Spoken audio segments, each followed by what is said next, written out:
फूलों का राजा गुलाब किसे पसंद नहीं है। हर व्यक्ति अपने गार्डन में गुलाब को ऐड करना चाहता है। जब भी आप नर्सरी जाते हैं आपको वहाँ कई तरह के गुलाब मिलेंगे, जिसमें देसी वैरायटी भी आती है और हाइब्रिड भी आती है। जो भी पसंद आती है आप उसे अपने गार्डन में ऐड कर सकते हैं। लेकिन गार्डनर की एक खूबी होती है कि जब भी वो नर्सरी जाएगा तो हर बार वो नए नए कलर को ऐड करना चाहता है। मेरी भी ऐसी ही कुछ इच्छा हुई, क्योंकि मेरे गार्डन में रेड लगा हुआ है और ऑरेंज कलर का भी फूल लगा हुआ है। उसके बावजूद मैंने कई बार कोशिश की येलो कलर का और वाइट कलर का लगाने के लिए, लेकिन किसी कारणवश वो मर जाता था। इस बार मैंने फिर अपने गार्डन में वाइट और येलो का कॉम्बिनेशन जो है ऐड किया है। आप देखेंगे ये फूल बहुत ही खूबसूरत लगते हैं और बहुत ही सुंदर दिखते हैं आपके गार्डन में। लेकिन इन्हें लगाने से पहले कुछ बातों का ध्यान रखना चाहिए कि जब इन्हें आप नर्सरी से ला रहे हैं तो कोशिश करिए कि एक हेल्दी पौधा लेकर के आइए। यानी कि इनके पत्तों में किसी भी तरह के कोई भी जैसे होल होते हैं छोटे छोटे, आपने देखे होंगे पत्तों में, यानी कि ये पौधा बीमार है आपका, तो ऐसा पौधा नहीं खरीद कर लाना है। मल्टीपल ब्रांचेस होनी चाहिए जो कि बहुत सारे फूल देंगी। अगर एक स्टेम है तो फूल एक या दो ही आएंगे, तो इसलिए कोशिश करिए उसमें ब्रांचेस ज़्यादा हों। और सबसे बड़ी बात तो ये है कि जब आप नर्सरी जाते हैं तो खिले हुए फूल लेकर आते हैं। आपको खिले हुए फूल वाला पौधा नहीं लाना है। आपको कोशिश ये करनी है कि किसी भी पौध में बहुत सारी कलियां हों, क्योंकि कलियां जब आपके घर आकर खिलती हैं तो देखने में बहुत ही सुंदर लगती हैं। क्योंकि अगर आप खिली हुई कलियां ले आते हैं, वो फूल जो है कुछ दिनों के बाद मुरझा जाता है, फिर आप परेशान हो जाते हैं, क्योंकि नया कली और फूल आने में कम से कम 15-20 दिन का टाइम लग जाता है। तो अगर हम कलियां लेकर आते हैं तो हमारे गार्डन में आप देखेंगे कि बहुत ही दिनों तक कोई ना कोई एक एक फूल खिलता रहता है। आप येलो कलर का फूल ये देख रहे हैं, ये दूसरा मैंने लिया है और इसमें कम से कम 5-6 कलियां हैं। बस एक ही फूल है जो मेरे घर आने के बाद खिला है। मैं कलियों वाला ही पौधा लेती हूँ हमेशा। तो ऐसा ही आपको भी करना है कि हमेशा कलियों वाले पौधे ही लेने हैं। देख सकते हैं पूरा गुच्छा हुआ पौधा है, हेल्दी पौधा है। इस तरह से आपको लेकर के आना है। जब आप लेकर के आते हैं तो देखेंगे कि उसमें कलियां हैं तो धीरे धीरे आपके साथ घर में खिलेंगी, और जब तक एक हटेगी और जब इनकी फूल खिल जाते हैं तो आपको उन्हें काट कर हटा देना चाहिए। क्योंकि काटने से ये होता है कि और ब्रांचेस निकलेंगी तो फूल आपको और ज़्यादा मिलेंगे। अगर आपने इसको नहीं काटा खिले हुए फूल को, तो ये होता है कि ये फिर बीज बनाने लगते हैं पेड़ हमारे, और ग्रोथ इनकी रुक जाती है। तो कुछ चीज़ों का आपको ध्यान रखना है। दूसरी बात ये है कि जब आपका पौधा छोटा है तो आप उसको छोटे पॉट में ही लगाइए।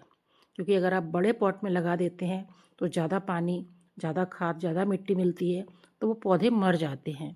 इसलिए कोई भी पौधा जब लगा रहे हैं, अगर छोटा पौधा है तो छोटे पॉट में ही लगाइए। आप देख सकते हैं मेरा पॉट बहुत ज़्यादा बड़ा नहीं है, 6-7 इंच का ही है, क्योंकि मेरा अभी छोटा ही पौधा है। जब ये और बड़ा हो जाएगा, मल्टीपल ब्रांचेस हो जाएंगी, तो 1-2 साल के बाद हम देखेंगे कि इसको इससे थोड़ा बड़ा पॉट देंगे, बहुत ज़्यादा बड़ा पॉट नहीं देंगे। और मिट्टी की बात करें तो मिट्टी पोरस बनानी चाहिए, जिसमें कि आपको 50% मिट्टी लेंगे और इसमें कम से कम 40% आप वर्मी कंपोस्ट है या फिर गोबर की खाद है, जो भी लेना चाहें वो ले सकते हैं। उसके साथ हम इसमें थोड़ा सा 1 चम्मच फंगीसाइड भी मिलाते हैं और थोड़ा सा बोन मील, जो इसकी जड़ों को मजबूती दे, वो इसकी ज़रूर मिलाती हूँ मैं। तो आपने देखा कि एक परमानेंट प्लांट है। वैसे देखा जाए तो ये पूरे सीज़न ही आप पूरे साल ही आपको फूल देते हैं, लेकिन मोस्टली इनके फ्लावरिंग का जो टाइम होता है वो मैंने देखा है कि नवंबर से लेकर और मार्च तक बहुत अच्छी फ्लावरिंग होती है। कुछ पौधों में तो इतनी भयंकर फ्लावरिंग होती है कि आप फूल तोड़ते रहेंगे और ख़त्म ही नहीं होते। जैसे कि इस पिंक वाले में देख रहे हैं, ये बेबी पिंक और डार्क पिंक, दो डबल शेड में है। और सबसे बड़ी बात तो ये है कि ये ज़मीन में लगे हुए हैं।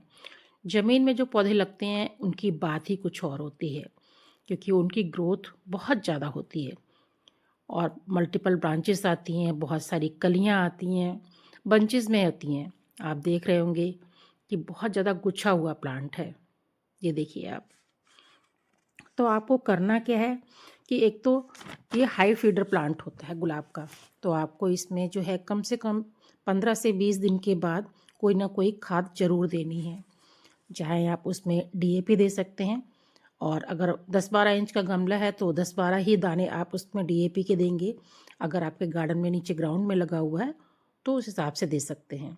खाद में आप इसमें डीएपी भी दे सकते हैं, वर्मी कंपोस्ट भी दे सकते हैं, या फिर एनपीके 19-19 भी दे सकते हैं, या फिर सीवीड लिक्विड भी दे सकते हैं। कोई भी एक खाद महीने में सिर्फ आपको एक ही बार देनी है। ऐसा नहीं है कि आपने सारी खाद दे दी और आपका प्लांट मर गया, ऐसा आपको बिल्कुल भी नहीं करना है। दूसरी बात, आपने देखा होगा कि ये जो हमारे गुलाब जितने भी होते हैं वो ग्राफ्टेड होते हैं। ग्राफ्टेड प्लांट के अगर आपके इसमें फूल नहीं आ रहे हैं, अगर मान लीजिए आपके गुलाब में कोई फूल नहीं आ रहा है, आप हर तरह की खाद दे रहे हैं, सब कुछ कर रहे हैं, तो आपको क्या करना चाहिए, ये चेक कीजिए ग्राफ्टेड प्लांट के नीचे एक ब्रांच होती है जो सकर कहलाती है। उस सकर अगर आपके प्लांट में है तो प्लीज़ उसको काट दीजिए। जो ग्राफ्टेड एरिया, नोड एरिया, जो सबसे, आप देखेंगे कि ये मैंने जो है पिछले नवंबर में लगाई थी इसकी कटिंग, क्योंकि मोस्टली कहा जाता है कि नवंबर में कटिंग नहीं लगती है। तो मोस्टली यही वीडियो मैंने बनाया है कि नवंबर में मैंने इन कटिंग को लगाया है, और 15-20 दिन के बाद इनमें एक एक दो दो पत्तियां निकल गई, और अभी हमारा जनवरी एंड होने वाला है, ग्रोथ सब में हो गई है। 4 कटिंग लगाई थी जिसमें से मेरी देखिए 3 कटिंग हो गई हैं, और एक कटिंग शायद हिला दी है बंदर ने, तो इसलिए नहीं हो पाई है। आप देखेंगे मैंने गार्डन में लगाई हैं। सर्दी के मौसम में 100% कटिंग लग जाती है, या फिर आप बारिश के मौसम में लगाइए, क्योंकि ह्यूमिडिटी की वजह से जो है इसकी कटिंग मोस्टली लग जाती है बारिश के मौसम में, या फिर ठंडी जब आपकी शुरू होती है तब भी लगा सकते हैं। तो बात हम कर रहे थे कि शक्कर अगर आपके प्लांट में निकलती है तो उस शक्कर को काट दीजिए। जब वो शक्कर आप काट देते हैं, यानी ग्राफ्टेड एरिया के नीचे जो ब्रांच निकल रही है उसको काट दीजिए, और फिर आप देखेंगे कि उसके ऊपर जितनी भी ब्रांचेस आएंगी वो इसमें फूल देंगी ही देंगी। और सबसे बड़ी बात यह है कि जब आपकी फूल फ्लावरिंग हो जाती है तो आप इसको टाइम टू टाइम जो है प्रून भी करते रहिए। जब आप किसी भी फूल वाले पौधे को प्रून कर देते हैं तो उसमें मल्टीपल ब्रांचेस आती हैं, और जब मल्टीपल ब्रांचेस आती हैं तो आप देखेंगे ये रेड कलर का भी मेरे गार्डन में लगा हुआ है जो बहुत ही सुंदर है, और इसमें भी बहुत सारे फूल आते हैं, मैंने देखा है। एक दो कलियाँ हमेशा रहती ही हैं। तो मल्टीपल जब ब्रांचेस आती हैं तो फिर उस पे फूल भी आते हैं, तो इसलिए इसकी टाइम टू टाइम आप प्रूनिंग भी करते रहिए। और जब आप कटिंग करते हैं, इस प्लांट की प्रूनिंग करते हैं, हार्ड प्रूनिंग करते हैं, तो इस कटिंग पर हल्दी या फिर आप फंगीसाइड ज़रूर लगा दीजिए। दूसरी बात ये कि गमले में या आपके गार्डन में कहीं भी लगी हुई हैं ब्रांचेस, तो आपको करना ये है कि उसमें जो खरपतवार हो जाती है उन्हें भी निकाल दीजिए, क्योंकि वो क्या करते हैं, जो आप खाद पौधे में लगाते हैं उनको भी ले लेते हैं, तो यानी कि आपकी खाद खरपतवार ज़्यादा खर्च कर देती है। तो आपको खरपतवार जो है निकाल देनी चाहिए, और महीने में एक बार गुड़ाई भी कर देनी चाहिए। और आपने देखा कि मैंने उसमें जो कटिंग लगाई थी, तो कटिंग लगाने से पहले आपको क्या करना है कि पेंसिल साइज़ की कटिंग लेनी है आपको, और कम से कम 6 इंच की कटिंग ज़रूर लीजिए, कि कम से कम 1-1.5 इंच आपकी ज़मीन के अंदर चली जाए और बाकी के ऊपर रहनी चाहिए। और कटिंग भी आपको 45 डिग्री पे कट लगाना है, और जो नोड एरिया अंदर 1-1.5 इंच नीचे ज़रूर रखें उसमें। उसके साथ ही साथ जब आप उसको लगाएंगे, चाहे आप गमले में लगाएं चाहे ज़मीन में लगाएं, तो रूटिंग हार्मोन ज़रूर लगा दीजिए। अगर आपके पास रूटिंग हार्मोन नहीं है तो आप उसमें हनी या फिर हल्दी कुछ भी लगा सकते हैं। ग्रोथ को आप, जो अपनी कटिंग है उसको आप सैंड और कोकोपीट दोनों 50-50% मिला करके उसमें भी लगा सकते हैं, या फिर आप अगर ज़मीन में लगा रहे हैं फिर तो चाहे कैसे भी मिट्टी है आप उसको उसमें लगा दीजिए। और कटिंग बस ये है कि हिलनी नहीं चाहिए आपकी। अगर कटिंग हिल जाती है तो फिर कोई भी कटिंग नहीं लग पाती है, इसलिए कटिंग को अच्छे से दबा दीजिए और हिलने मत दीजिए। फ्लावरिंग आप देख रहे हैं कितनी खूबसूरत हो रही है। सर्दियों के मौसम में इस बात का आप ध्यान रखिए कि पौधों को पानी कम दीजिए, खासतौर से गुलाब को या कोई भी और भी पौधे हैं, क्योंकि ज़्यादा पानी देने से ये पौधे मर जाते हैं।